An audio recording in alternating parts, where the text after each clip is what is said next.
ఉపాధ్యాయులు గుర్తించి వాళ్ళను కూడా పైకి రాస్తారు, వారి స్థాయిలో ఇలా 3 రకాలుగా ఉంటారు విద్యార్థులు. పరీక్షిత్ మహారాజు చివరి విద్యార్థి. ఏమేమో పాపాలు చేశారు, ఆ మహర్షి మెడలో బాగు వేసేశారు, నేనేం జాగ్రత్తలు తీసుకోలేదు, చచ్చిపోతున్నాను. నన్ను ఏం కాపాడతారో తెలియదు, ఏ పురాణం చెప్తారో తెలియదు, ఏ మంత్రం చెప్తారో తెలియదు. నాకున్న సమయం మాత్రం ఈ సప్తాహ దినం.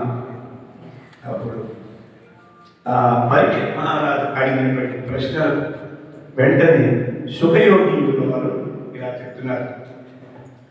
నాయన పరీక్షిత్ మహారాజా, నువ్వు కలవరపడు. నీకు నేను ఏది చెప్పాలో, ఎంత చెప్పాలో, ఎక్కడ చెప్పాలో, దేన్ని చెప్పాలో, మృత్యువులకు తగినటువంటి సరైన మందు ఏదో నేను చెప్తాను. అది చాలా సులభమైనటువంటిది.